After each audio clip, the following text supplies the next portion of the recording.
Muito bem-vindo a todos no nosso 8º episódio. Uma satisfação receber a cada um de vocês em mais um episódio pensado com carinho, desenvolvido e trabalhado, único e exclusivamente em prol da ovinocultura nacional.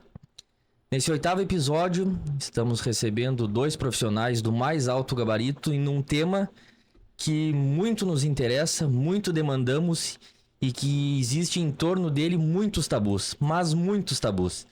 E esperamos hoje derrubar a grande maioria, se não todos, porque para tratar desse assunto talvez não tivéssemos duas pessoas tão capacitadas como esses que estão aqui conosco.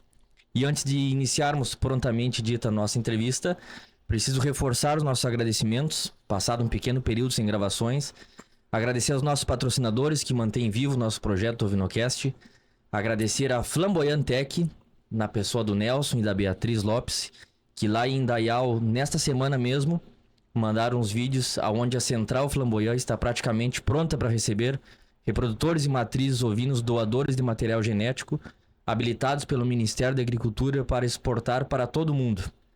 Mais uma vez, sem medo de repetir, uma iniciativa que irá revolucionar a ovinocultura nacional e abrirá, sem dúvidas algumas, muitas portas. Então, mais uma vez, meu agradecimento à Flamboyant.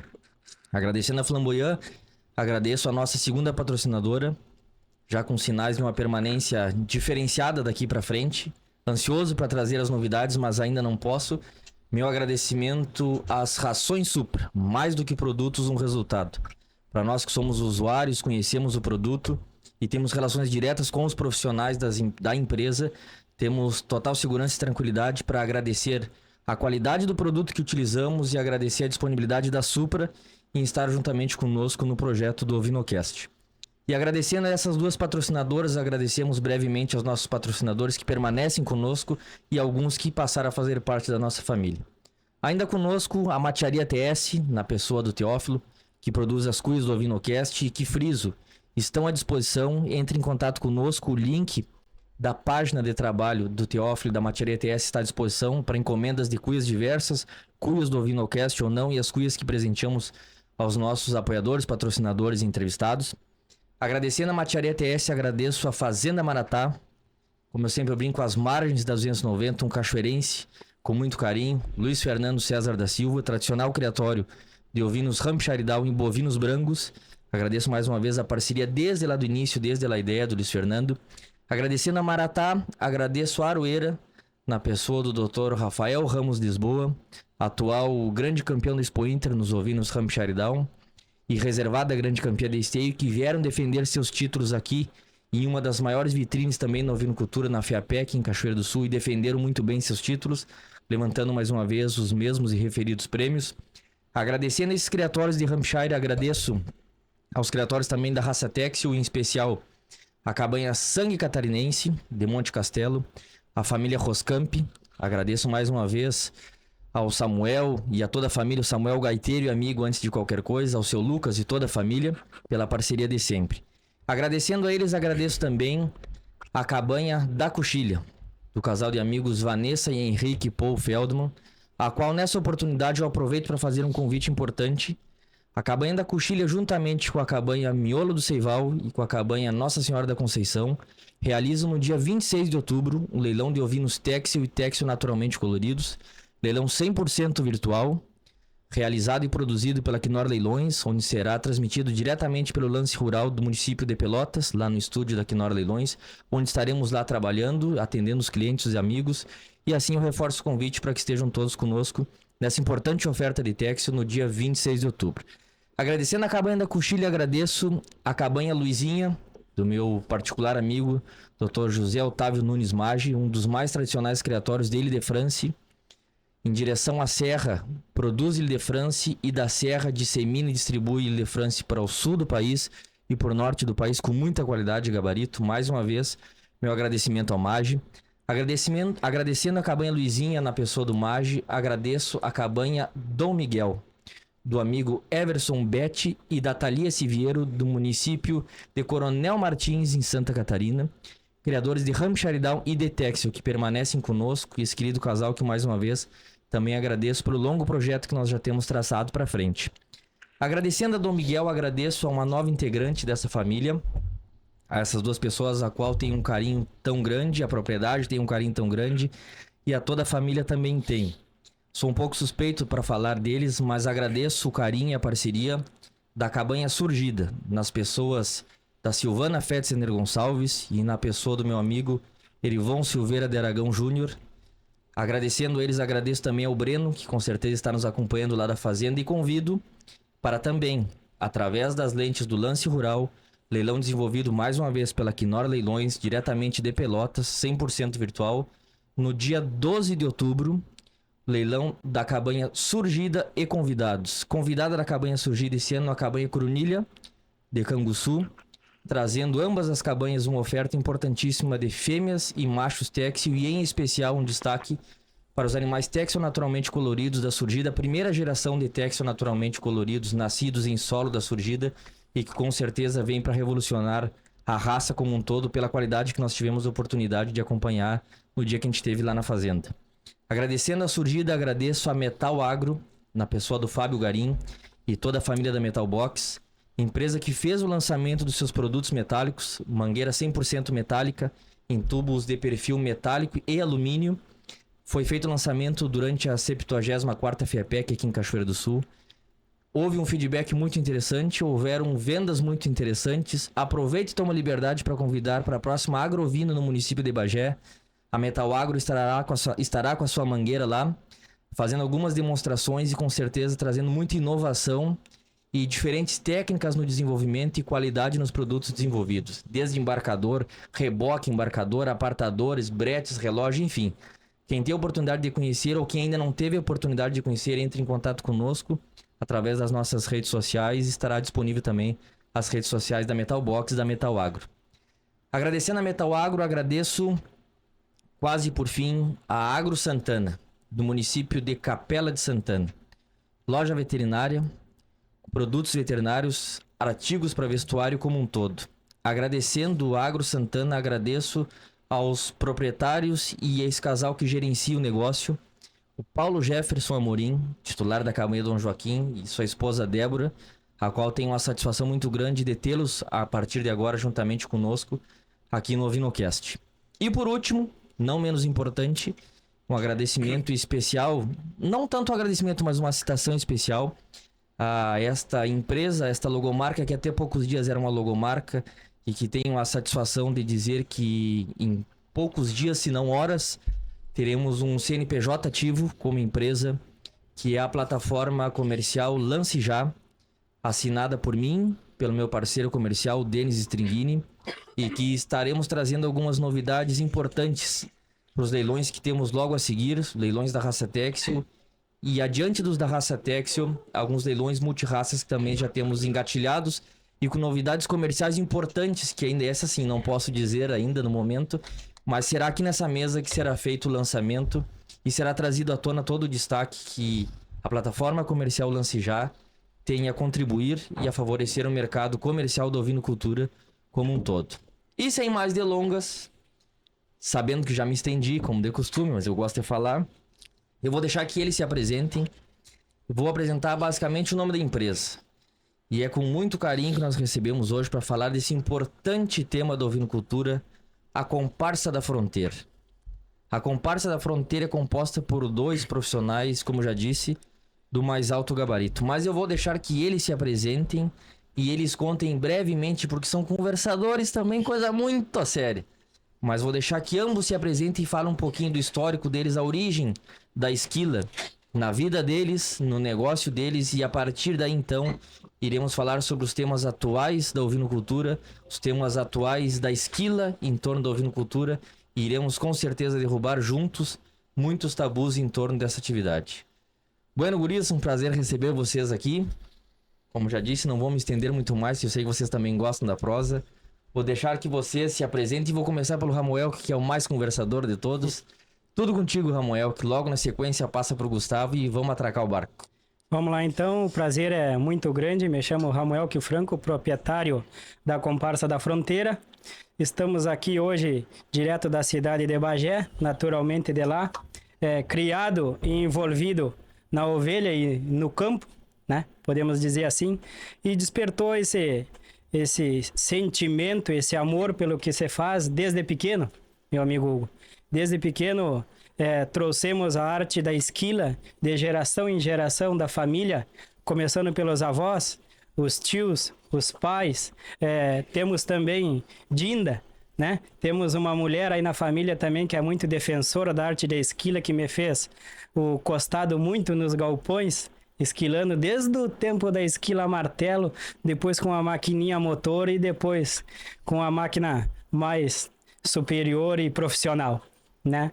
Então, o que eu posso dizer, é um prazer muito grande nós, da Comparsa da Fronteira, hoje estar aqui nessa tarde podendo responder e levar um pouco do nosso conhecimento aos produtores nesse quesito esquila, que é muito importante hoje, muito importante para toda trabalho que se tem na estância para se buscar lucro.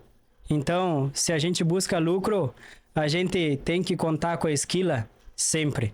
Então, é um prazer mesmo muito grande estar aqui contigo. E eu que agradeço a presença de vocês. Agora eu vou passar a palavra para te deixar falar um pouquinho, Gustavo. Te apresenta para nós, Gustavo, e hoje eu sei que a gente tem muita coisa para conversar e é um prazer te receber aqui também. Prazer é todo meu estar aqui hoje, essa tarde, né? Me chamo Gustavo Ferreira, sou lá de Santa Vitória do Palmar. E hoje eu posso dizer que estou no meu trabalho dedicado à esquila, né? Eu era cabanheiro, pouco antes de começar na esquila, fiz curso de esquila Tally High, comecei a esquilar agora com esse rapaz aí, faz já o segundo ano que eu esquilo com ele. E a gente está aí levando nosso trabalho para muita gente, apresentando, né, a esquila para muitos lugares aí que pouco conhecia, né? E também comecei um pouco também a esquila martelo, antigamente, quando meu pai era esquilador. Eu tenho bastante na família que são esquilador a martelo, até dia de hoje, ainda por a volta de Piratini ali, ainda esquilo bastante a martelo. E aí a gente tá aí agora nessa peleia, sempre lidando nas esquilas, né? Sempre lidando na arte da ovelha. Eu também sempre fui criado na lida de campo, nunca fui criado em cidade, como se diz, né? Nasci, me criei no campo e sempre na lida, né? E então, tenho muito a agradecer esse rapaz aqui que me fez um convite bastante especial, né? Fiz o curso e aí segui no costado dele até dia de hoje e estamos aí, trabalhando. Bueno, Ramuel, a gente ontem, antes de começarmos a pensar a pauta da conversa de hoje, elencamos 5 pautas e essas 5 já andavam em 15 e nós começamos a cortar algumas coisas porque sabíamos que iria estender muito a entrevista. E de antemão já digo que a Comparsa da Fronteira vai voltar um segundo episódio aqui, porque o tema é de fato muito extenso. E a gente que, além de ser envolvido com a vinicultura, tem um envolvimento e uma paixão muito grande em torno da esquila como um todo. Sabemos que em um episódio apenas de 1 hora, 1 hora e 20, não teríamos como conversar sobre tantas pautas que a esquila e a ovinocultura tem. Mas dando, acho que um pontapé inicial, Ramuel, tu comentaste que ambos começaram a esquila martelo. Nos fala um pouco sobre a diferença da esquila martelo, tanto do período em que se esquilava martelo, como o rendimento da esquila máquina hoje, que praticamente as mais novas gerações, dá pra se dizer que a nossa geração conhece esquila tão somente já de máquina. Não chegou a conviver com a esquila martelo. Mas nos fala um pouco sobre a experiência em tempo, em números de rebanho, em número de ovelhas por dia e essa relação entre esquila de martelo e esquila de máquina. Bueno, então vamos começar vindo lá do galpão daquele tempo de antigamente que conseguimos fazer diferença ainda e começar pelo começo, como se diz. Começamos as esquila martelo, eu tinha 8 anos de idade, mais ou menos, brincava com uma tesoura em cima de uma ovelha, né? O tempo foi passando e aí fomos aprendendo um pouco com meus avós e minha Dinda em Pinheiro Machado, que mais influenciado na arte da ovelha. Fomos pegando o jeito e começando a tosar martelo mesmo com 10 anos, nós já tosávamos uma ovelha sozinho, né? Como diz, passava trabalho, mas tosava. O pior da esquila martelo, eu posso dizer hoje, respeitando todos os profissionais da arte da esquila, meus companheiros, né? Profissionais, colegas de profissão. E te interromper, né, Ramuel, que antes de tudo, pra gente que conhece um pouco, é uma arte antes de uma profissão, é preciso que seja uma arte. Se tu não é um artista, tu não é um esquilador. E todo esquilador, antes de qualquer coisa, é um artista, né? Dá pra se dizer que primeiro vem o amor e depois um artista, né? A gente tem que gostar do que faz. Acho que hoje onde se envolve tudo tem o gosto e tem a paixão também que tá por trás disso, né?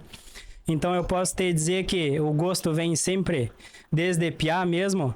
E o que eu posso dizer é o seguinte, esse legado que carrego até hoje, tenho 32 anos, tá? Desde dos meus 8 sempre nos galpão de esquila. Meu finado vô, por parte de mãe, foi estudar, tosava nas comparsas que ia a cavalo de estância em estância. Naquela época não tinha nem telefone, nem celular, essas coisas, nem nada. Era as estâncias que esperavam o pessoal passar, que lá a comparsa vai passar, que vão chegar para esquilar nossos rebanhos. Hoje, graças a Deus, evoluímos bastante, tudo marcado pelo WhatsApp, Instagram, Facebook, plataforma, todo mundo nós conhecendo, nós mostrando o nosso trabalho. Naquela época era de boca em boca. E o que eu posso dizer, eu, quando esquilei bastante a martelo e conseguia maniar uma ovelha, que geralmente não era eu, né? Geralmente era o finado vô, a minha dinda lá, que maniava as ovelhas para mim. Quando consegui, já estava mais taludo para poder maniar uma ovelha, passava bastante trabalho. Mas quando consegui tosar bastante a martelo, eu tosava 20 no dia. Batendo bastante martelo. Acho que se tivesse que viver da esquila martelo naquela época, eu ia viver bem, mas com pouca plata no bolso, né? E os homens velhos no teu costado tirando 40, 60, 70. E meu finado vô de canhota lá largando 63 por aí, né? 65 às vezes, quando ele baixava a cabeça mesmo, né? Quando ele brincava era 58, então...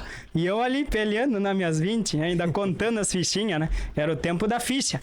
Tinha que botar na lata lá a ficha, então... E o mais empolgante era contar as fichas no final do dia. Com o corpo velho chairado, mas contando as fichas, né? E aí hoje... Em 2024 já evoluímos um pouco. A minha Dina comprou uma maquininha da marca Oster, que é com motorzinho à mão e com fio. A tesoura martelo tu não te enredava naquele fio querido, né? Aí fomos se domar um pouco com aquela tesoura, com aquele baita cabo. Até dizer, o cara passava mais enredado, desenredando a ovelha e o cara do que tosando, né? Mas era lindo, deu bem pra se divertir. Era pra lá e pra cá, do mesmo modo que esquilava martelo, largava com aquela máquina. Mas aí aumentou um pouco, pelo menos, a produção do dia. Já fomos pra 40, né? Já melhorou. Evoluímos um pouco. E daquelas ostras que eram das antigas, das mais grossas, que quase... Sim, daquelas bem grossas e bem pesadas. Isso, graças a Deus, 8 quilos e fora o trabalho de todo dia, que no final, vou te dizer uma coisa, o braço velho vinha calejar, já vinha meio dormento assim, sabe, se tremendo na última ovelha. Mas... fomos pegando o jeito, ela também nunca me deixou mal, sempre apoiando, incentivando. E aí depois descobrimos de um próprio parente da família uma máquina de quadro, daquelas com braço de ferro. Bueno. Aí diz ela, não, eu não tenho coragem de pegar isso aí. Vai tu que tu aprende e toca a ficha tu pra frente e eu vou sempre... Eu vou fazendo um costado nessa minha aqui que eu lido bem. Então tá, ela nunca me deixou mal, peguemos o jeito, se atraquemos com aquela máquina tosando de toda a folha, sempre maniadito no mais, né? Aí melhoramos, evoluímos mais um pouco e um certo dia temos eu e ela diz, quem sabe através da Emater nós não conseguimos um curso de esquila, Ramuel? Quem sabe? Lá em Pinheiro Machado, pelo sindicato. Na época era o Rafael, o presidente da Emater. Vou falar com o Rafael, diz ela. Falei, então fala. E nisso eu trabalhava meio pela cidade. E aí voltei para a cidade. Na semana seguinte ela me diz, tchê, consegui marcar um curso. Ele disse que consegue para nós. Tem um castilhano uruguaio que dá curso através do Senar, da instituição. O Leôncio já. E aí conseguimos o curso, conseguimos marcar uma turma com 8 alunos, minha primeira turma, e apareceu lá na nossa propriedade em Pinheiro Machado o seu Leôncio. Se apresentou para nós, nosso mestre, que nos deixou esse ano, né? Tivemos a infelicidade de perder, mas hoje não tem... tantos, né, Ramuel? Tem muitos.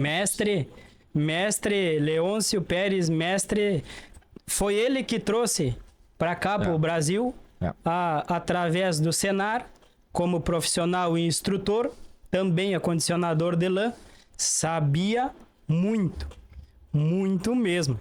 Era gente, olha, que tosava com as duas mãos e de trás para frente se precisava. Era lindo de ver. Eu cheguei a pegar o castelhano com 70 e poucos anos, tosando de braço solto. Isso, sempre solto. Mas pro final, que já estava bastante debilitado da saúde, assim posso dizer que o médico tinha restringido ele de fazer. Mas não que aquilo tava sempre me dá tesoura pra cá, que eu vou mostrar como é que é. Tive o prazer de fazer 3 cursos com ele, oficial, e acompanhar como demonstrador, ele dando os cursos, palestrando e eu demonstrando a arte da esquila Tali High, que é a esquila solta. Então, hoje, graças a Deus, evoluímos. Em 2017, comprei uma máquina, também com a ajuda da minha família. Conseguimos comprar uma máquina, conseguimos o curso. Em 2018, conseguimos fazer o curso, isso em janeiro, já fizemos o curso. E aí dei seguimento. Diz ele para mim, o seu Leôncio me apelidou já de vereda. Eu brasileiro e ele castelhano, né, uruguaio. Diz ele me apelidou de lagarto. Então, é um apelido que para mim vou carregar pro resto da vida, as lembranças muito boas do mestre. Só posso falar de coração aberto e às vezes me emociona. Viagem junto, ensinamento, puxão de orelha. Não é assim, não faz assim. Te destaca, fala mais, leva mais a tesoura. Então sempre era minuciosamente, cada correção era um detalhe que hoje a gente ainda tem muito a melhorar, mas hoje a gente se voltar no pensamento e tu fizer com aquela fala, tu faz certo. Então é um ensinamento que vou carregar pro resto da vida e só tenho a agradecer, né? E agradecer ao Senar também por disponibilizar vários cursos hoje, né? O pessoal aí tem muitos cursos disponíveis, até peço que procurem, porque é muito importante. Até mesmo o curso de esquilador, né? Pessoal que se interessa em fazer, tem vontade de aprender. Então, vamos procurar lá os sindicatos da cidade. Aproveitando teu gancho, era o que eu ia dizer. Muitas vezes a gente ouve falar do curso do Senar, às vezes o produtor escuta no rádio, lá no fundo do campo, sobre os cursos do Senar. O Senar é a entidade mais fácil de se chegar, porque o Senar faz parte da Farsul e a Farsul é a mãe dos sindicatos rurais. Tu procura o sindicato rural do teu município, ou tu procura a Emater do teu município, que ela faz contato com o sindicato e o sindicato traz o curso. Hoje, eu trabalhei durante um certo período no sindicato aqui de Cachoeira e a gente sabe que muitas vezes não se conseguiria formar uma turma de esquilador porque não se tinha um número mínimo de alunos.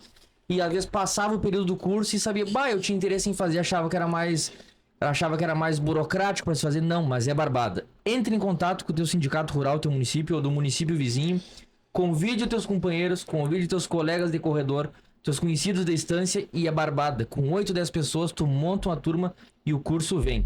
E faz toda a diferença, né, Ramuel?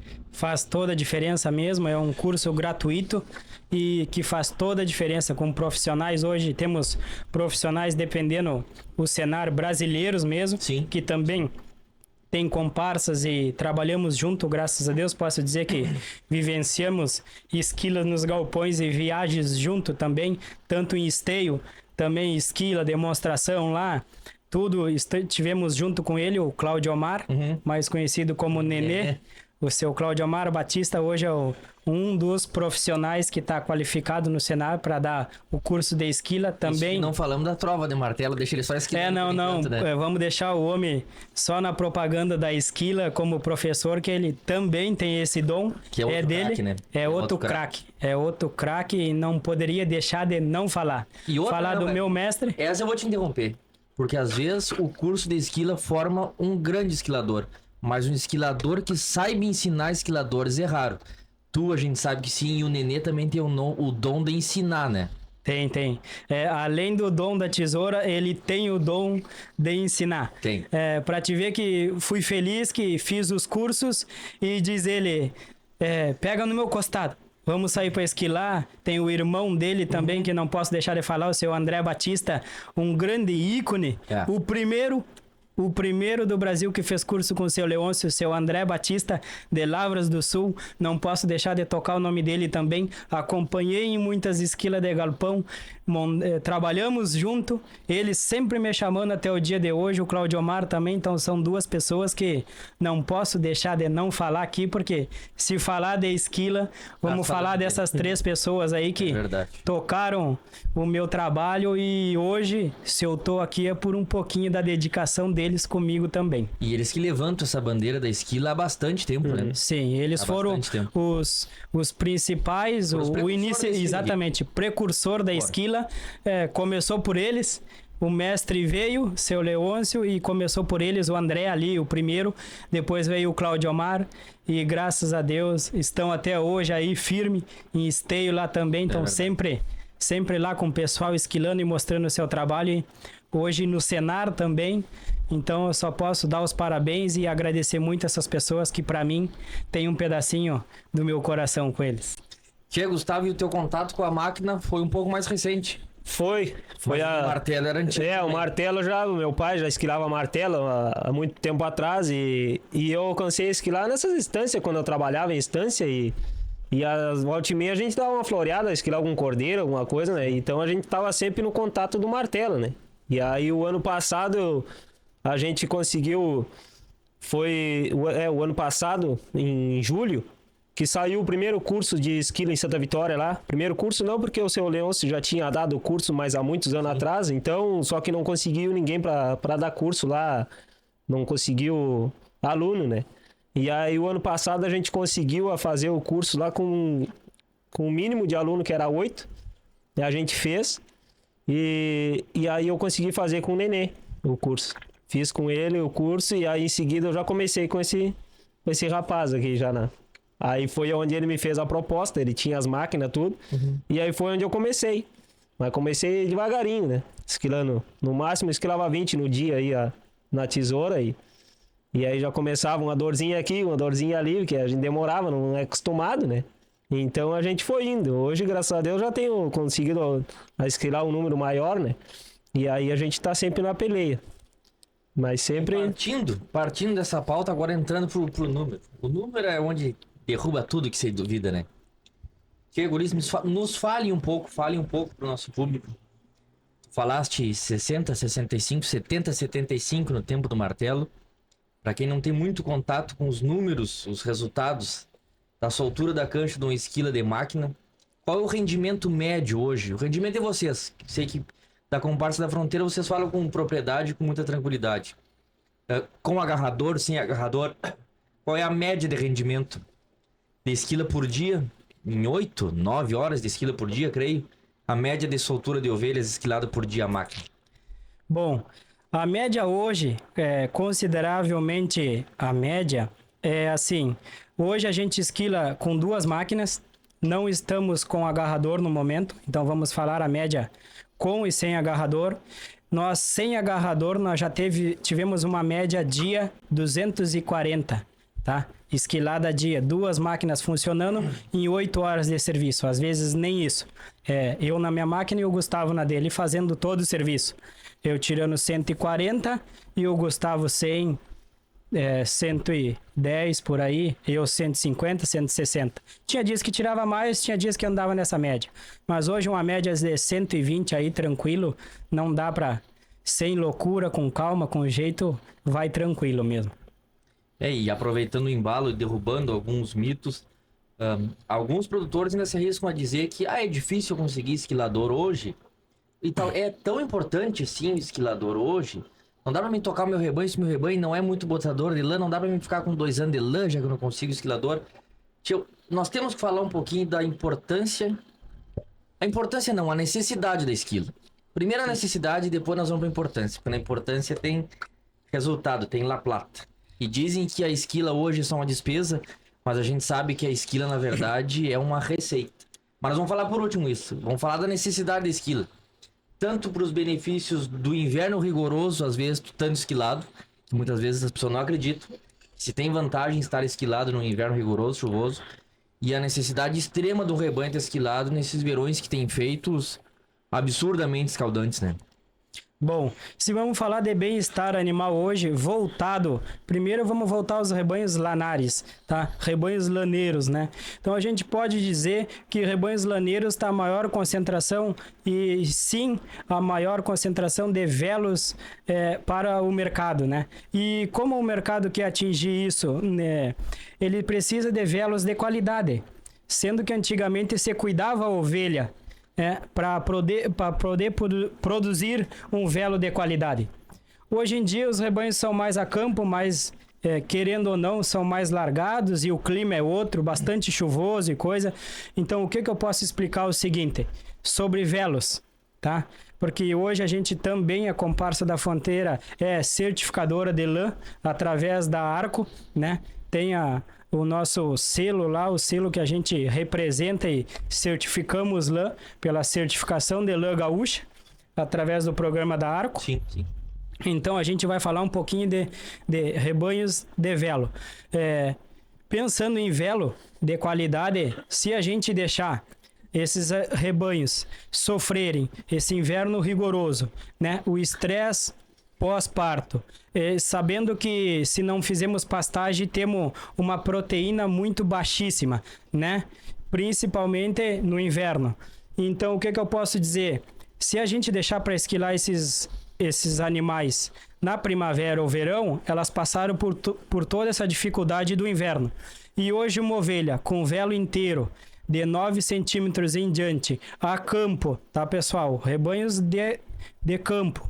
Eu posso dizer o seguinte, que elas com velo e molhada, tá? Se um velo pesa 3 kg, molhado pesa 6. Ovelha que é de parto gemelar, tá? Se ela deitar numa ladeira mal, porque ela tá com lã, ela vai buscar o bico da coxilha sempre, o lugar mais frio do campo, muitas vezes não vai levantar, tá? Então o que nós temos aí na questão dos velos? Temos o rompimento da fibra, tá? Por quê? Porque ainda nós temos no meio da mecha, bem na hora da aparição. Então é aí que nós compromete o nosso velo. Hoje a indústria não valoriza mais a nossa lã porque não cuidamos mais dos nossos velos. Exato. E porque é sabido que num período de estresse agudo, a fraqueza da ovelha, a primeira ponta que ela arrebenta é na resistência da finura do velo. Então no meio do velo, tu não enxerga a olho nu a campo, mas lá na indústria, no momento do processamento, a tua mecha tora no meio. No caso nós certificadores, só para fazer uma correção, a gente sim enxerga, porque a gente esquila e fizemos o teste do rompimento de fibra antes no acondicionamento dessa lã. Então no própria mesa, no galpão, a gente consegue distinguir o rompimento ou não. Só que aí vamos virar um pouquinho se nós for esquilar antes do inverno, né? A gente vai estar coletando as melhores mechas de lã, porque o verão, querendo ou não, e a primavera vem brotação, vem bastante coisa boa nos campos, e aí a gente consegue, porque a ovelha, querendo ou não, tudo ela transmite para o velo, para a lã, muitas das proteínas, né? Então, para a gente conseguir dizer que temos velo de qualidade, a gente também tem que cuidar de quando e como coletar esses velos, porque hoje a gente avalia e fica difícil chegar e dizer para o produtor, hoje aqui nessa classificação nós temos velo por rompimento de mecha, nós temos velo B, que é um velo mais amarelado, que também não deixa daquela fraqueza daquela ovelha, estresse, pós-porto, manifesta tudo nos velos. Então fica meio pesado pra gente, tem produtor que não aceita, tá? Que até às vezes duvida do nosso conhecimento, né? Porque ele sempre diz, mas eu sempre vendi minha lã, porque sempre foi boa, porque não sei o quê, mas sempre foi vendido aquilo. E tudo misturado, tá? Principalmente, tudo misturado.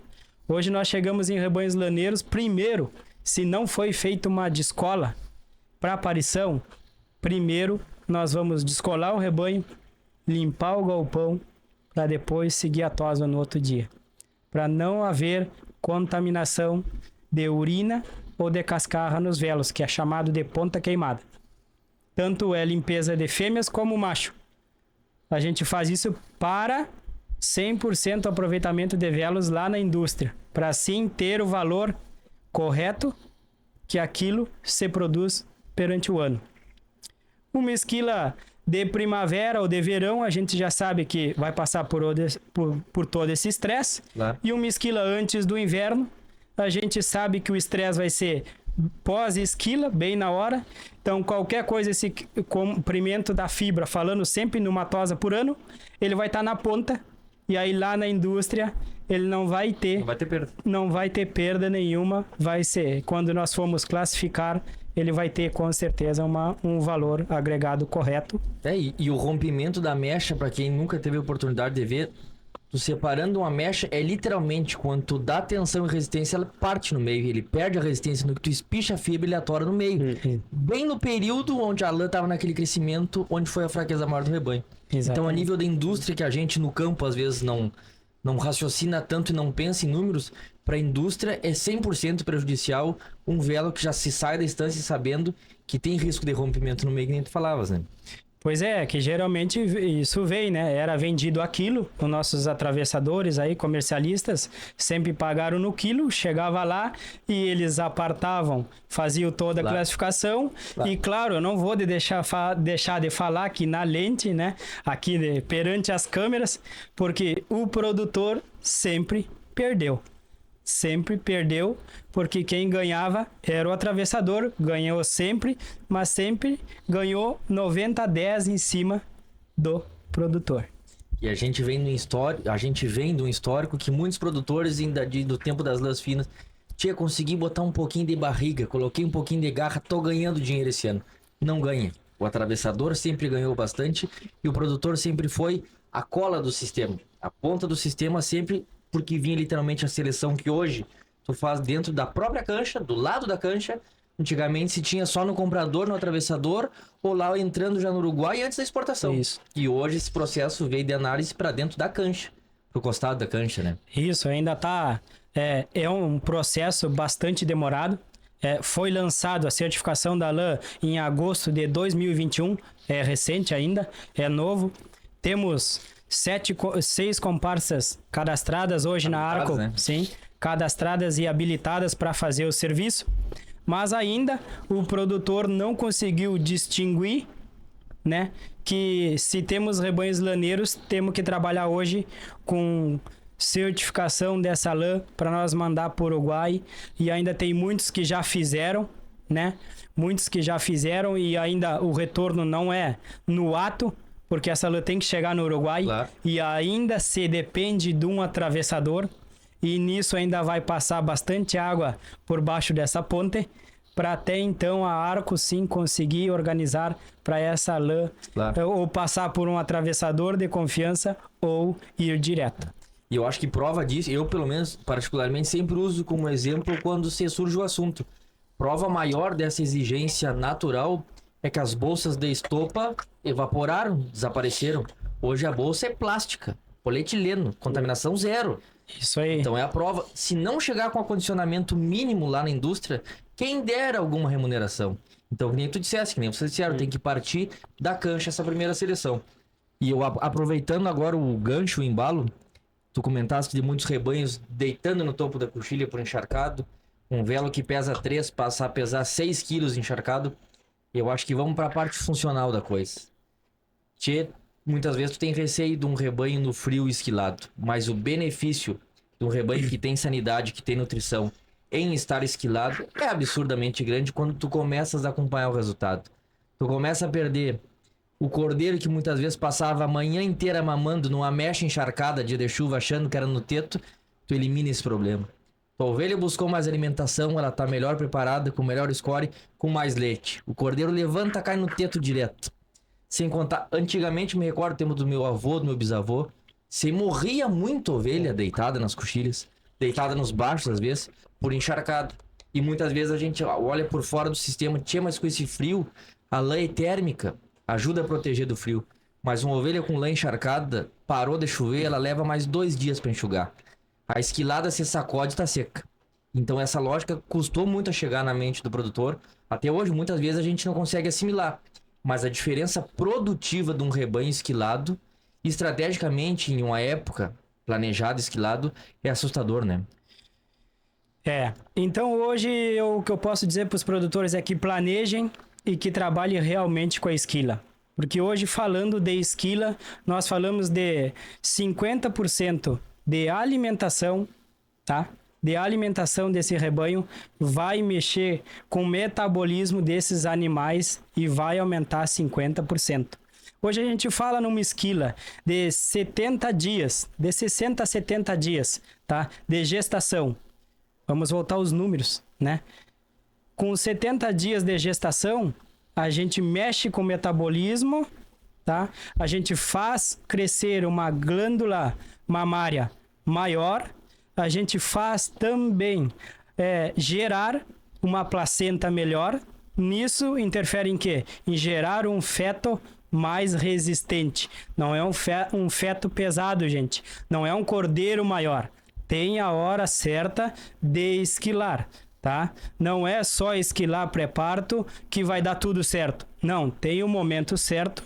Tem a organização da propriedade, aonde eu vou ter mais pasto. Sim, cada propriedade é uma propriedade. Eu só estou dando uns números. Mas a data certa vai se adequar a cada propriedade. E da mesma forma que a esquila pré-parto pode ser a solução dos teus problemas, ela pode se tornar o problema feito em uma época, né? Sim, com certeza. Nem tu mencionaste ele com 70 dias, 75 dias, é uma matemática simples numa gestação de 150 dias no meio da gestação. Muitas épocas de encarneiramento diferentes, o meio da gestação como referência ajuda muito nessa matemática da propriedade, né? O que eu posso dizer é que hoje ainda acontece por ter poucos esquiladores no estado do Rio Grande do Sul. A gente vira para o outro lado do Uruguai, temos bastante ainda, e muitos uruguaios vindo prestar serviço. Então a gente às vezes não pode julgar totalmente o produtor que não fez no período certo. Infelizmente, por clima e pouca mão de obra disponível, a gente não consegue atender todos no período que seria o correto para aquela propriedade ou para aquele rebanho. Mas voltando lá, o assunto que nós estávamos, aí todo mundo fala, mas eu esquilo pré-parto, cresce o cordeiro, porque não sei o que, as minhas ovelhas, mas se fizer em 70 dias, a gente ainda vai ter espaço para não ser o terço final de gestação, porque aí que está o perigo. Hoje a gente trabalha com cada vez essas genéticas maiores, cada vez crescendo mais, graças a Deus, todo mundo trabalhando para isso. Então, se a gente vai deixar para esquilar no terço final de gestação, pessoal, amigo produtor, terço final de gestação é aonde o cordeiro já está formado e é só o crescimento dele. Tudo que a ovelha absorve vai para o crescimento no final do cordeiro. Já está tudo formado, é só o crescimento. É uma engorda do cordeiro, é um confinamento dentro da placenta. Exatamente, é um confinamento dentro da placenta. Então, tem muita gente que tosa no último terço final e ainda larga para dentro de uma pastagem, não espera parir. Com a entrada da pastagem. Exatamente, coincide com a entrada da pastagem. Muitas vezes aí diz, bah, esse ano trancou muito cordeiro, não sei o quê. E aí vai lá o tabu, que a gente escuta muito, é culpa da esquila. Hoje em dia, se esquila no frio e morre uma ovelha por causa que está com uma carga parasitária altíssima, é culpa do Ramuel. Culpa do Ramuel que esquilou. Culpa da esquila pré-parto. Trancou meus cordeiros tudo, larguei para pastagem, esquilei no terço final de gestação, larguei para pastagem, a pastagem belíssima de azevém, de aveia. Culpa do Ramuel que me esquilou o rebanho, os cordeiros cresceram e trancou tudo, nunca aconteceu isso aqui. Então, tem um momento certo. E aí, falando de esquila mais uma vez, não tem. Esquila é ganho de peso diário.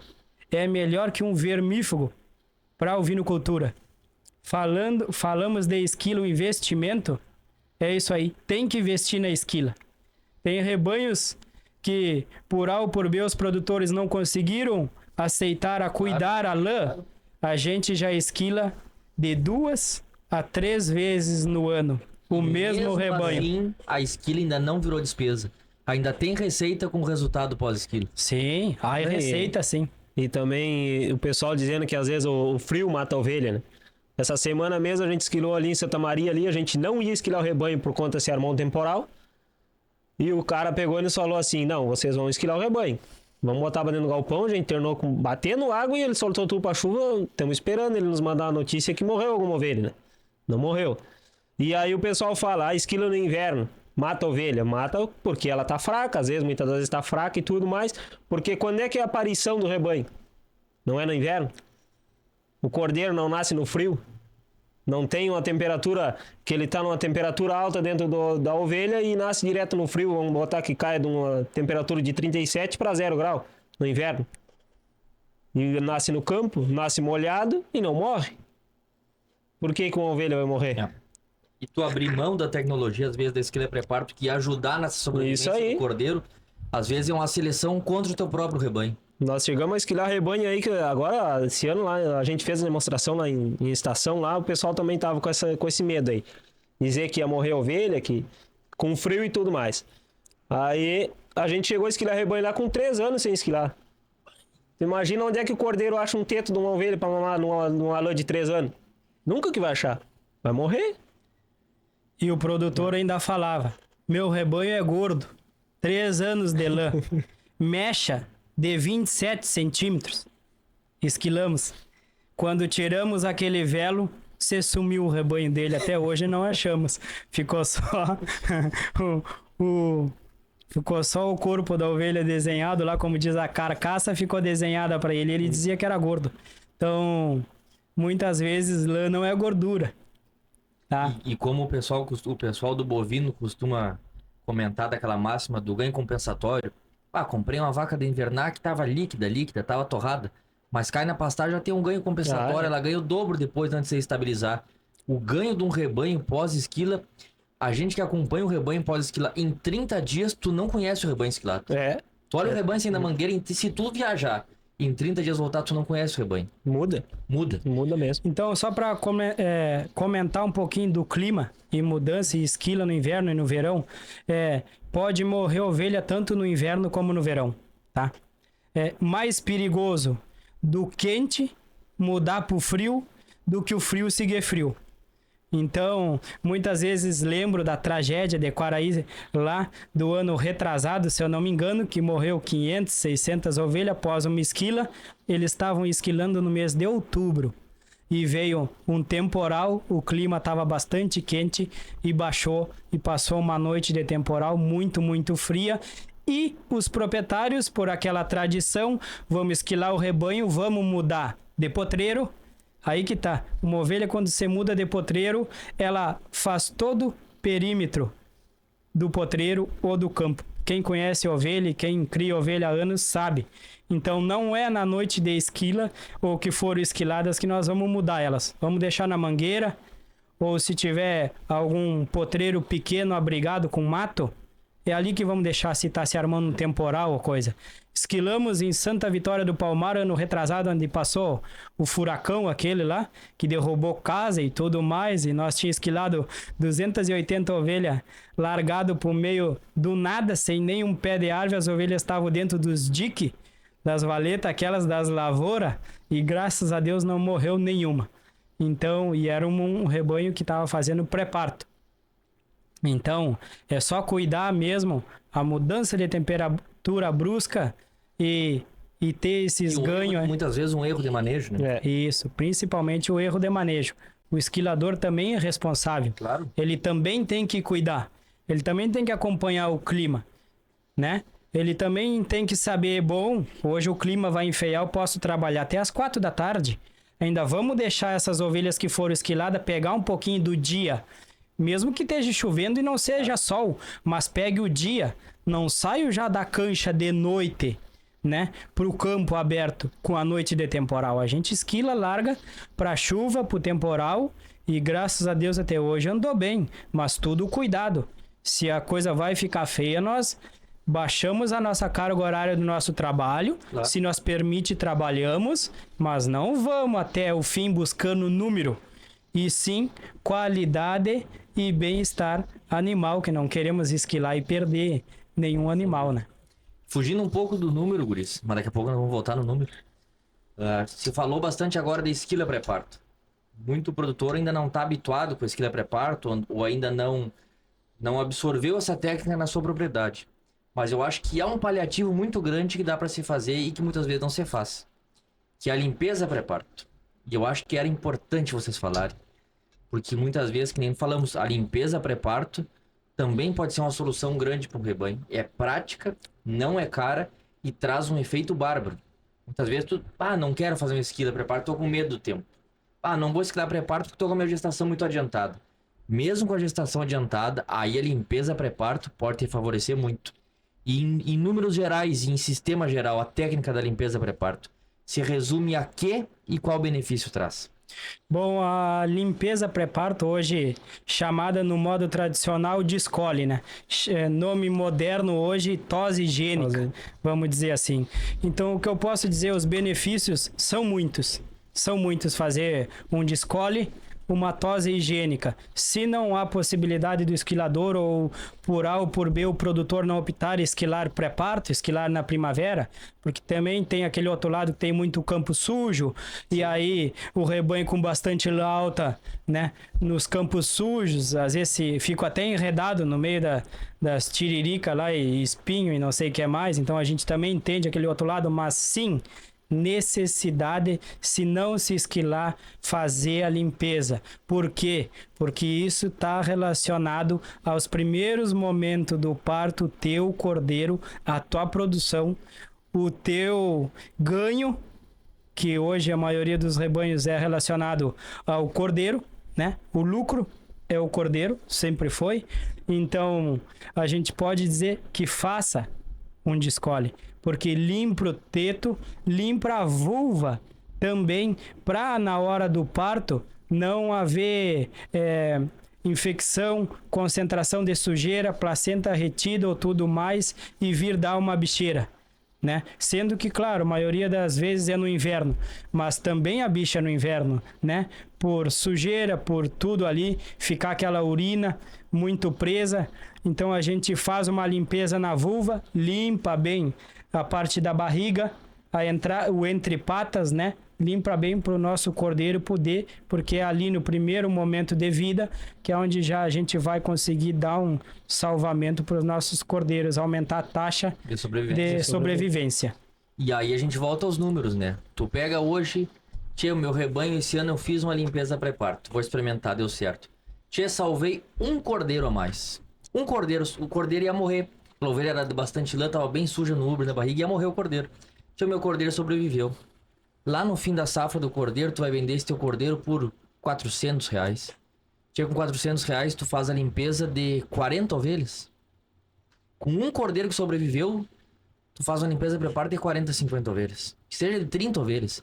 Então a lógica de 30 por 1, 2, 3 cordeiros que sobrevivam, tu faz a limpeza pré-parto de todo o teu rebanho. E já traz o benefício de lá na esquila do ano, tu não ter cascarra, tu não ter cola, já tá limpo, tu não perde nem tempo da esquila. Então são benefícios que caminham muito juntos e é um benefício econômico direto, né?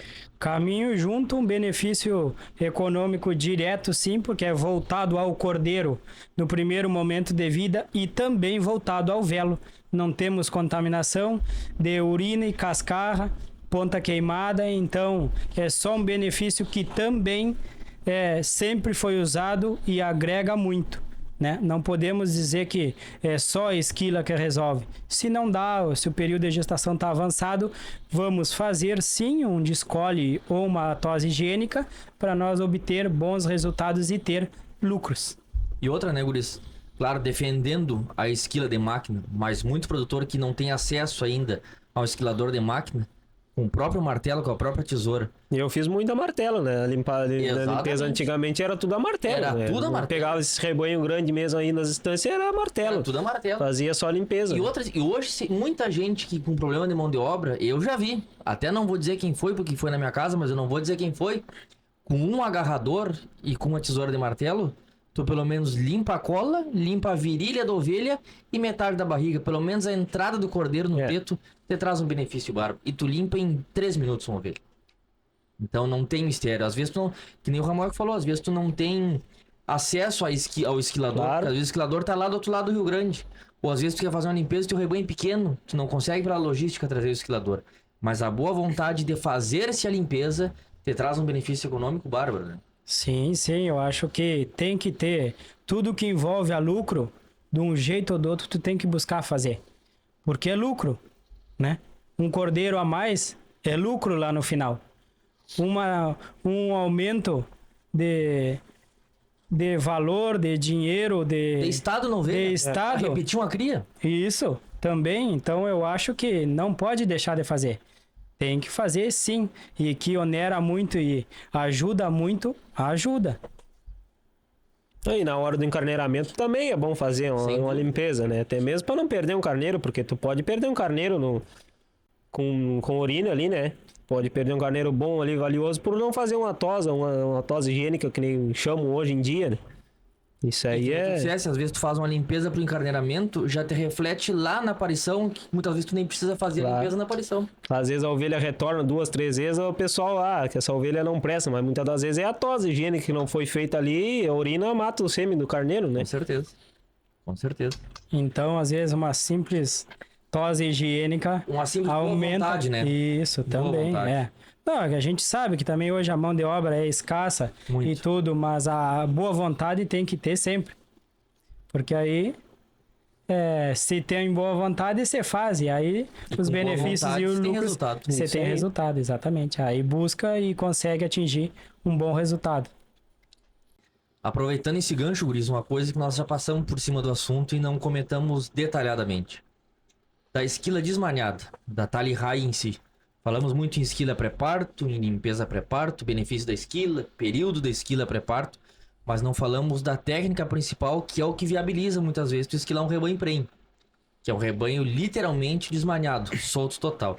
Então, ambos deem uma faladinha para nós sobre as vantagens e basicamente da técnica da esquila Tali High desmaniada. Bom, hoje falar das vantagens do Tali High, com certeza todas as ovelhas agradecem, né? Quando enxergam o esquilador Tali High. Por quê? Porque o animal não sofre com o estresse de estar... Nada contra meus colegas que ainda esquilam maniado, tá, pessoal? Não vão me querer mal por isso. Mas eu sou defensor do Tali High e vou seguir em frente. Então, as ovelhas agradecem porque só um estresse de estar maniado e ainda de estar na espera maniada para depois passar pela esquila maniada, aí nós já temos causando um estresse de preferência quando vê até uma lesão, dependendo do peso desses animais e do tempo. Eu sei que tem colegas profissionais que maneiam, esquilam ligeiro e nada acontece. Dá certo igual, não estou dizendo que é errado. Só estou dizendo que benefício há com esquila Tali High por o animal não sofrer o estresse de estar maniado. Seja no frio, seja no calor. No calor, bem pior. Tem carneiros aí com 180 quilos que em maneia tu não consegue nem começar a tosar e eles já estão pedindo para te soltar porque tá faltando ar, tá passando mal mesmo. Então, os benefícios da esquila Tali High é esquilar o animal totalmente solto, cumprindo com as suas posições, com as suas passadas pelo decorrer do velo, o aproveitamento de tirar o velo inteiro, certo? Aí a gente manuseia o velo melhor na mesa, que serve para o acondicionamento e melhor para a indústria, do que receber um velo totalmente ou picado no meio ou totalmente retosado para manusear com ele lá na indústria também vai atrapalhar no final, ou seja, para manusear nas barracas. Então o benefício da esquila solta Tali High tanto é boa para o animal e para os velos e principalmente, Hugo, para quem? Para o esquilador, porque são minuciosas passadas da tesoura, 8 trocas de posição e a ovelha está esquilada, pronta para sair. Então, para o esquilador, que muitas vezes tinha que forcejar para maniar, com a tosa solta, ele já largou. Já tive a felicidade de chegar numa estância e um capataz me pedir que tinha uma pessoa que tosava na estância maniado, montei umas 2 máquinas e ainda deixei, para não dizer assim, a primeira fizemos ali, tu agarra e maneia e eu agarro e toso a minha. Bom, aí não deu nem para contar a história. Quando ele estava terminando de atar o tento da manhada, eu tinha largado a minha. Então, a velocidade, o bem-estar animal é completamente... que não dá para deixar de não falar, os benefícios são muitos. E isso que nós estamos falando nesse primeiro momento dos rebanhos de lã fina. Antes de pularmos para o benefício também da Tali High nos rebanhos carne, que tem algumas peculiaridades, no de lã fina também tem aquele benefício indireto, né? que a ovelha, estando sendo esquilada e desmaniada, primeira coisa é que ela não forceja na maneia, ela não urina na cancha. Não urina nem esterca, né, Hugo? Que aí já há uma contaminação nos nossos elos. Muito importante esse teu gancho, porque aqui a gente, muitas vezes fica nervoso ou esquece da metade, né? Não esquece. Esquece da metade. Então, tendo 3 pessoas aqui hoje nessa mesa, tenho certeza que vai clareando mais as ideias e a conversa e podemos esclarecer o pessoal aí a lida da esquila. Não, e até também a ovelha prenha, né?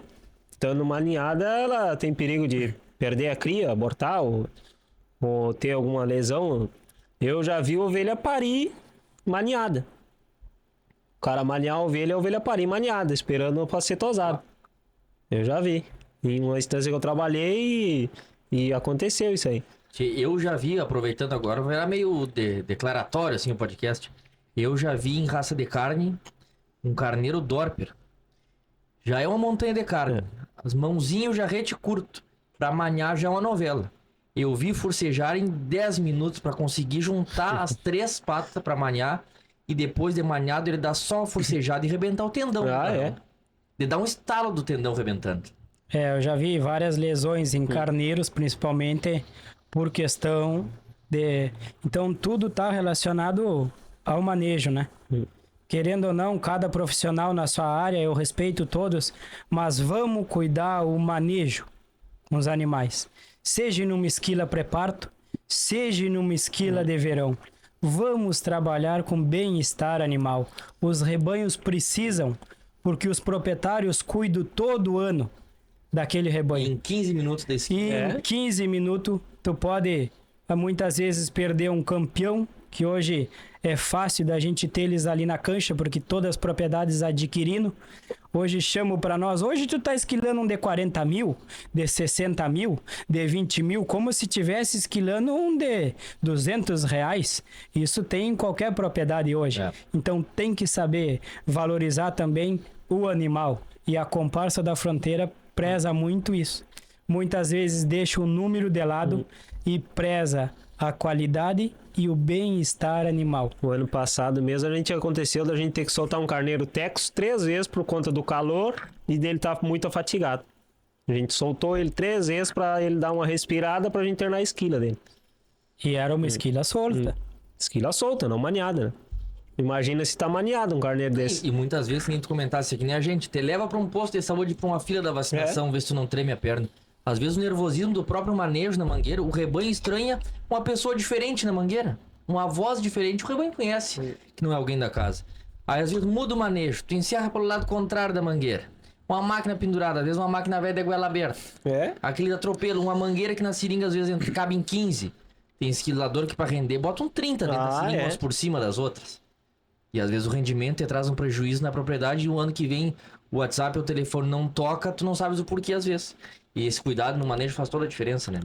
Porque temos instâncias aí que hoje nós monitoram através da tecnologia só por câmeras. O produtor nem chega lá mais. Entrega um rebanho. Só dizem que o rebanho tá esquilado na mangueira e aí volta e meia toca o teu WhatsApp lá, que nós temos sempre uma música tocando, nós meio gauchão da fronteira, né? É verdade. Sim. Então, a caixa de som hoje nós carregamos a nossa pastora lá, né? Nosso cão de pastoreio que faz todo o serviço da volta para nós, nossa Border Collie, a Charrua, que tá com nós hoje aqui. A gente tá gravando agora, ela tá deitada aqui na porta do estúdio. Tá ali na rua hoje, na porta, nós aguardando para nós ir para uma propriedade hoje à noite ainda. Vamos dormir lá para tosar. Então, sempre buscando o bem-estar do animal. E não posso deixar de falar que muitas vezes os produtores têm que se preocupar sim com o rebanho, mas sim também com os esquiladores, Hugo. Porque às vezes falar que não existe profissional na área é fácil. Mas hoje ainda, sei que antigamente as comparsas era bastante gente, tinha bastante ovelha, precisava de uma mão de obra maior. Claro. Mas hoje 2 máquinas funcionando abre um estrago aí que rende bastante, tosando na volta do dia. E nem precisa muita gente, mas vamos sempre cuidar, amigo produtor. No momento que vocês querem um serviço de qualidade, vocês também pensem como atender esse esquilador. Atendam ele com qualidade, que ele vai voltar sempre. Às vezes pode não ser o melhor rebanho de trabalhar, porque o ano foi ruim, Claro. porque não teve condições de investir naquele momento, mas cuidem aonde vão colocar os esquiladores. Porque hoje, você faz curso, você deixa Se a investe em família, equipamento, né? Se investe, investe em material. equipamento, que hoje é um custo alto. Se investe em deixar a família passar na safra aí, muitas vezes a gente esquila o ano todo, graças a Deus, mas de passar 90 dias sem ir em casa, isso não é tabu. Cortando Isso é estrada. verdade. Cortando estrada de uma instância para outra. E nada melhor do que um dia de serviço é ser bem alimentado e dormir bem. No outro dia tu tá novo, de novo para trabalhar. Agora, se tu passar uma noite mal dormida, no outro dia tu também não rende. Pra gente que vive na estrada, que se importa e se preocupa de muitas vezes manter a data do produtor, porque o rebanho dele precisa a esquila naquele momento. Sei que muitas vezes não conseguimos atender todos, nem fazer todos os felizes, mas tentamos atender mesmo atrasado, nós vamos atender. Só que então o que eu posso deixar aqui é que o produtor se preocupe mais aonde alojar os esquiladores, que com certeza eles vão ter mais esse serviço prestado de qualidade na propriedade. E também tem a questão do tempo, né? Da chuva hoje em dia, porque desde o ano passado a gente já vem nessa época, a gente já vem sofrendo por questão da chuva, né? Então, ano passado já deu um atrasado na nossa agenda e esse ano também já deu mais uma atrasada Vai de novo. mudando um serviço Só novo. que acontece que tem muito produtor que não quer saber, né? Marcou a data pro dia 2 e o dia 2 tem que estar lá, mas ele não se dá de conta que choveu toda uma semana e os produtores que já estavam agendados estão esperando também para ir, né? Tem muitos ali que não tem essa consideração e às vezes mandam mensagem xingando ou coisa assim, né? Mas faz parte do serviço, né? A culpa já nasceu com o esquilador, né? A culpa é porque tu não tem compromisso, é porque isso faz parte, né? Esquilador. Isso já vem de tempos e ainda até hoje nós íamos peleando e escutamos bastante ainda. Qualquer coisa que der errado é culpa do esquilador. Teve um produtor também que a gente atendeu ainda esse ano, ainda a gente esquilou, deu 67 texto, a gente fez em 4 dias. A gente chegou num domingo à tardinha pra ficar na estância, começamos segunda-feira, quando deu quinta-feira o patrão ia sair pra viajar, disse, ó, guris, vocês podem ficar à vontade. Não, mas nós já estamos aproveitando a carona do senhor. Mas não acredito. Olhou pra mangueira, o rebanho tava todo esquilado. Em 4 dias. Ainda ele nos agradeceu, dizia, tio, que às vezes a gente paga um pouquinho mais, porque às vezes a gente procura preço e chora preço pra esquilador e vem qualquer um aí dentro aí de serviço, faz qualquer anarquia e fica por isso mesmo, né? Depois que termina, bota o dinheiro no bolso e vai embora. E eu acho que o Ramuel que falou, vai dar um corte com certeza, dos cortes do nosso Instagram. Mas o Ramuel que falou uma coisa, eu acho que é preciosa. Às vezes, até o produtor que é cuidadoso, zeloso, tu zela e cuida do teu rebanho o ano inteiro. E muitas vezes por 50 centavos da diferença numa cotação de esquilador, tu coloca o trabalho inteiro teu e da tua família numa mangueira e entrega literalmente pra qualquer um, às vezes. Por 50 centavos. Eu não tenho nada contra, né? Cada um sabe aonde aperta mais. Claro. Mas se vamos falar em valores hoje, por mais uma esquila mais bem cobrada que seja, cada esquila realizada converte em peso de carne.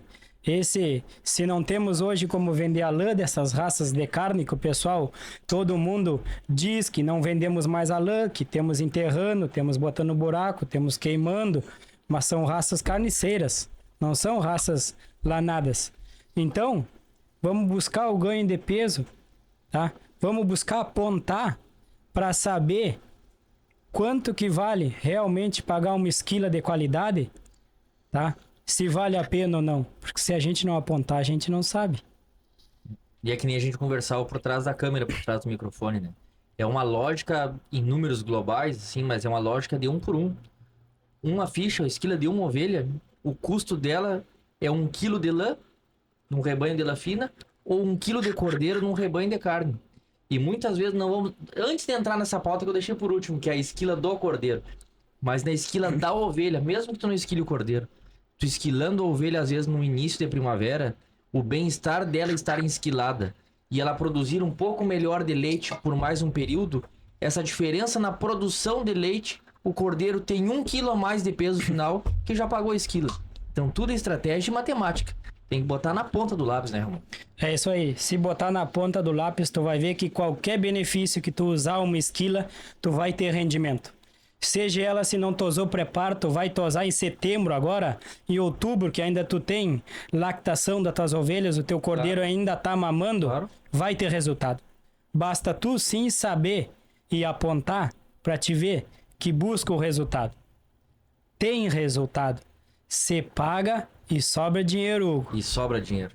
E aquela pauta que nós deixamos por último, vamos entrar de mergulhão nela. Muitas vezes se esquila agora na primavera, que eu acho que é a época mais geral de esquila, né? O produtor às vezes tem o costume, tia, vou esquilar meu rebanho, mas meus cordeiros são um pouco mais do tarde esse ano. Meus cordeiros estão com 30 dias, 40 dias. Vou esquilar o rebanho, como eu vou vender esses cordeiros no final do ano? Ou então eu vou trazer o esquilador para tosar de novo só os cordeiros, né? A vantagem de aproveitar o manejo da esquila e já esquilar o cordeiro. E antes de tu começar a falar, eu vou te perguntar, só quero que tu me diga sim ou não antes de entrar no assunto. Com a esquila a maniada já se sabe que dá. Mas com a esquila Tally High, é possível se esquilar um cordeiro com 30 dias? Vou te dar essa margem, assim, um corpo de luz. Com 30 dias de vida, tu consegue esquilar um cordeiro Tally High para aproveitar a esquila do rebanho? Com certeza, meu amigo Hugo, a gente consegue sim esquilar um cordeiro com 25, 30 dias de vida. Bem tranquilo. São um pouquinho mais ensaboado, né? Você mexe meio ligeiro demais por causa de cosca e tudo mais. O primeiro toque, às vezes, do ser humano nem chegou para avaliação de um técnico, vamos dizer assim, se é uma cabanha ou aqueles de campo, ou ele fica com colo ou vem para assinalação, sabe lá Deus, com 60, 90 dias, quando vem da estância, né? Então, tem sim possibilidade. Fizemos uma demonstração num cordeiro lá em Estação, esse ano no norte. Tinha 7 dias de vida, meu amigo Hugo. Então, largamos o Tally High para eles lá e ele foi filmado e registrado e ficou bem tosado o cordeiro. Não, e o bem-estar animal proporcionado para o cordeiro e o acréscimo de ganho de peso. O cordeiro já tem uma velocidade de ganho de peso assustador. Tem cordeiro que ganha sem suplementação 300, 400, 500 gramas dia. Tem cordeiro que há testemunho de produtor, quem dera o testemunho do esquilador. Que o cordeirinho esquilado com 60 dias tem um acréscimo de 80 a 100 gramas por dia de ganho de peso, né? Sim, esse cordeiro hoje recebendo um flushing, que hoje todo mundo já virou e com certeza está se adequando isso, né? Para fazer o maior ganho de peso desse cordeiro que ele é vendido, tanto para o confinador, se ele não está pronto, né? Ou se não, direto para o frigorífico, né? Para o abate. Então, já está comprovado que um cordeiro com flushing já tivemos de 400 a 600 gramas dia, comendo flush, leite e esquile mais uma pastagem, vamos dizer assim. Um ganho de peso de um terneiro. Um ganho de peso de um terneiro. 450 foi tranquilo. O pessoal apontou, anotou e mostrou. Fizemos a esquila e mostrou. Uns cordeiros também com 30 dias de nascimento. Esquilamos um lote, outro lote deixamos com lã, marcamos, pesamos tudo e sem flushing. Sem flushing, meu amigo Hugo. Só a campo nativo, sem pastagem. Tiveram em 30 dias um ganho de peso diário de 20 gramas. Mas em 30 dias são 6 quilos ganhado. E 6 quilos hoje no mercado vendendo o cordeiro, R$12 o quilo do cordeiro, 11 que seja, vamos lá, 60, 70 reais por causa da esquila. Os outros que não foi realizado a esquila não tiveram um ganho de 20 gramas. Deixaram de ganhar 20 gramas, por às vezes as mães serem até mais leiteiras ou menos, não foi escolhido os melhores, foi peso parelho, tanto de lã como os cordeiros esquilados, e o ganho existiu mesmo sem flush. Imagina, quando a gente esquila, aumenta o metabolismo, mexe com o metabolismo, aumenta a vontade de comer, vamos dizer assim. O cordeiro que tem uma conversão altíssima, as primeiras bocadas de pasto, mas a conversão altíssima do leite, ele não destina nada para a produção de lã, ele tá pelado, vai tudo pro acúmulo de carne e musculatura. Então tu imagina um cordeiro te remunerando com, vamos botar R$60. te remunerando com R$60 só no fato de estar esquilado.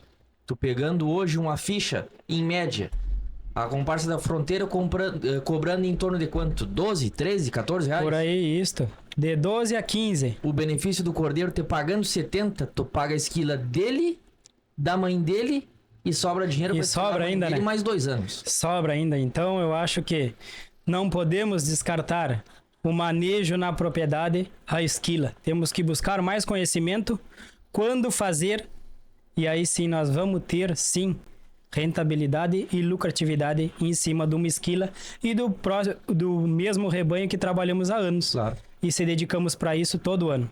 E convenhamos, vocês são os olhos que melhor enxergam isso. Um rebanho esquilado na época estratégica e bem esquilado, quando vocês retornam no outro ano, é literalmente outro rebanho. É né? outro rebanho. É outro rebanho. Tu nota pelos cordeiros que vêm na mangueira junto com as ovelhas que foi um ano totalmente diferente de produção, né? Sendo que a esquila também pode ser usada como um flush, né? Vamos aí para uma estação de monta, a gente pega esses rebanhos carniceiros, a gente faz uma esquila num período de 30 dias antes da monta. Quando larga o carneiro, Deus o livre, aumenta a alimentação, Condição aumenta da ovelha, a ovulação, bingo. Isso aí, aumenta a taxa de partos gemelar também, né? Por questão da ovulação, por E aí a gente despertar entra a naquela alimentação. pauta. 2 esquilas por ano não onera em custo. É outra ferramenta. É outra ferramenta, Ferramenta em cima de ferramenta. ferramenta em cima de ferramenta e lucro, sabendo usar, é lucro em cima de lucro. Tia Guris, como nós falamos no começo, é assunto para 2 entrevistas ou 3, sem contar que nesse episódio que está sendo lançado agora,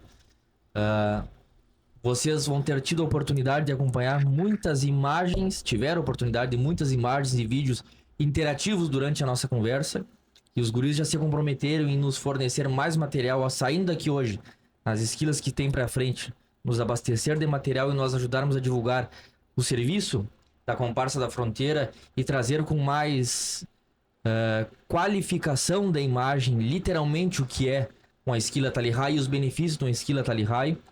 Eu passo para vocês palavras finais agradecendo a presença e a disponibilidade de vocês, porque esquilador é que nem Jundiaí, é liso. Para te agarrar um esquilador não é fácil.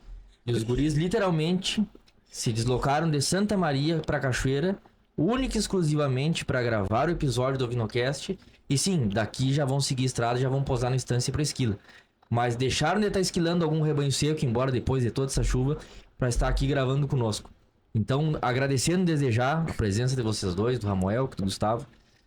Passo a palavra para vocês falarem como números finais o serviço de vocês, oferecer a prestação de serviço de vocês, a qualidade do serviço de vocês. E para muita gente que não acredita que o esquilador se qualifica, não vamos falar em custo da estrada, mas o custo hoje de uma máquina profissional boa de esquila, para o produtor e para o telespectador que nos acompanha ter noção do valor que o esquilador carrega literalmente nas mãos, ou às vezes pendurado num galho de cinamoma ou no caibro do galpão enquanto esquila. O valor hoje de uma máquina profissional que há de melhor hoje no mercado, que é a que vocês trabalham, que a gente sabe, e as palavras finais de vocês brevemente até o próximo episódio que vocês vão voltar. Mas só nos toquem o valor hoje que um esquilador carrega na mão, dentro do carro, de propriedade em propriedade. Bom, só para fechar aqui com chave de ouro, o valor hoje de uma máquina, tem várias marcas, mas hoje uma das marcas melhores, a gente trabalha com Lister, Reiniger e Beijuan. Então hoje a gente, dentro do nosso carro ali, a gente não baixa de 50 mil reais carregando conosco dentro do carro. Nem vou dizer a placa, porque senão são capazes de me sacar. Tem que arrancar os logos ali. Né? Senão são capazes de nós atacar aí logo de noite e nós fazer o crime. Opa, te levar a máquina ou a cadela. Pois é, a cadela também tem um valor bastante numerado já, mas não vamos dar o valor dela, porque senão vão querer me comprar, eu vou ter que vender. Então vamos deixar aqui o nosso agradecimento à vossa pessoa, Hugo, por o prazer de ter nos convidado, né? É um prazer um prazer estar aqui perante as câmeras no estúdio em Cachoeira do Sul, no programa Ovinocast, e é uma alegria muito grande mesmo. Agradecer também a nossa sonoplasta que está por trás das lentes, a Débora. Não podemos deixar de agradecer. Mágica no meio da nossa Pois é, hoje. vai ter que fazer mágica por aí, mas ela sabe. Ela também é especialista, é profissional, tem o dom. Então vai dar tudo certo. Fica meu agradecimento perante a Deus, a minha família, a ovelha que me proporciona isso e também a todos colegas e amigos de profissão. Tuas palavras, Gustavão. Também queria deixar um agradecimento por ter nos convidado aí para essa prosa, né? Para falar um pouco do nosso trabalho. Não só do nosso trabalho, como tem muitos colegas aí profissionais aí que fazem também o serviço muito bem feito, né? Então, queria agradecer também os professores do Senar que hoje aí estão dando os cursos, né? Para poder qualificar um aluno e um bom profissional, né?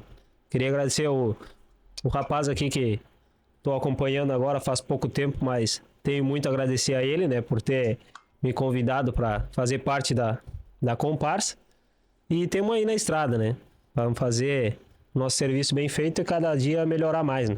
E para o produtor não deixar de fazer a esquila, né? Que não seja com nós, mas com muitos profissionais que estejam aí, mas o benefício que traz é muito grande, né? É bom pro produtor e tanto pro animal também, né?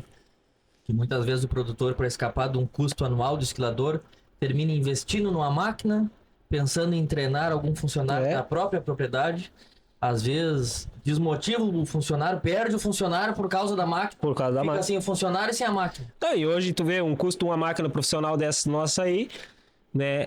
E aí tem o pessoal que vai ali e compra uma máquina ali, que nem teve o caso que a gente foi fazer demonstração lá em estação, a gente teve esquilando lá e teve um senhor que nos disse que o pessoal chegou lá e disse, é fácil de fazer, chegou, fez 3 pessoas para agarrar uma ovelha, levaram 3 horas para esquilar a ovelha, não conseguiram externar a ovelha, botaram a máquina fora, achando que o problema era a máquina, né? Mas muitas das vezes é uma máquina que é mais barata, por achar que seja boa e barata, mas o barato sai caro, como diz o outro, né? Com certeza, então, literalmente barato sai caro. Isso aí às vezes até mesmo numa esquila, né? Faz falta uma esquila aí, perde 2, 3 ovelhas no ano aí e paga toda a esquila, né? É verdade. Tia Guris, meu imenso agradecimento à disponibilidade de vocês. Como eu já disse, deixaram de estar descascando ovelha por aí para estar aqui dando essa entrevista. Mas eu sei que tem muito produtor identificado, tem muito colega esquilador de vocês identificado. A gente sabe, a gente que convive um pouco mais de Mangueira, tem muito esquilador que esquila maniado, que gostaria de estar esquilando desmaniado, que é uma realidade que veio para ficar e muitas vezes falta a oportunidade. E vocês de instância em instância às vezes passam junto com colegas desses que gostariam de estar se qualificando para andar junto nessa sistemática da esquila Tarihai desmaniado. Então, deixando um até breve, porque muito em seguida os guris voltarão aqui para falarmos um pouco mais de esquila, trazerem mais alguns depoimentos da primavera da esquila que vem se aproximando, que é a safra da lã, que é a safra do produtor de ovinos. E antes de fechar esse episódio, nosso 8º episódio, não posso deixar de mais uma vez agradecer a quem possibilita que estejamos aqui sentados, conversando, trazendo informação e conhecimento para toda a atividade da ovinocultura como um todo, que são nossos patrocinadores, nossas 2 patrocinadoras, a Flamboyant Tech, Central de Reprodução Tecnológica, e as Rações Supra, mais do que produtos, resultados. Nosso agradecimento à Matearia TS, à Fazenda Maratá, Cabanha Aroeira, Cabanha da Coxilha, Cabanha Sangue Catarinense, Cabanha Dom Miguel.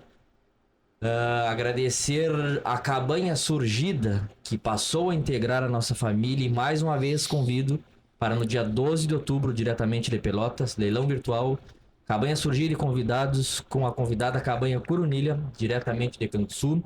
Agradecendo a Surgida, agradeço a Cabanha Luizinha, do meu amigo José Otávio Maggi. Mais uma vez, muito obrigado, Maggi. Agradeço a Metal Agro, produção de equipamentos e produtos à base de metal leve e metal pesado para manejo com ovinos e bovinos, que muito em breve vem o lançamento. Meu agradecimento à Agro Santana, que juntamente com a Surgida passou a integrar a nossa família. E agradecendo a esses, agradeço mais uma vez ao meu colega, meu parceiro, Denis Stringini, que juntamente com a minha pessoa e na pessoa jurídica agora do Lance Já, estamos à disposição do mercado da ovinocultura para trabalharmos comercialmente. E agradecendo o carinho, a paciência e a permanência de todos. Muito em breve estamos lançando o nosso 9º episódio, Nosso 10º episódio. Depois do 10º episódio já tem festa comemorativa com carne bailanta, se Deus quiser. Que é a novidade de ouro, a cereja do bolo que vem logo adiante.